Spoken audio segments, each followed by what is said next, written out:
to take you through an example of relative stiffness.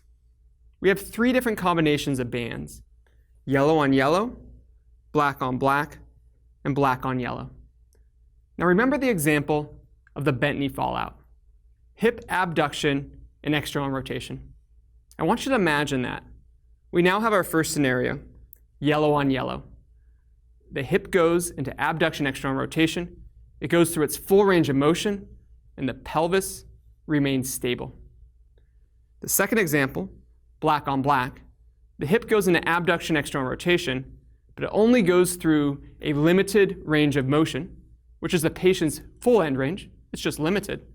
And the pelvis remains stable. That'd be black on black. Now what about the example of black on yellow? The patient goes through their range of motion. And as they go into abduction, external rotation, the pelvis starts to rotate. That's the concept of relative stiffness.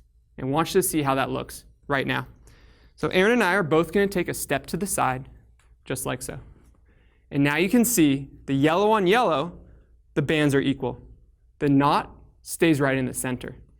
The black on yellow, you can see the knot shifted to the side.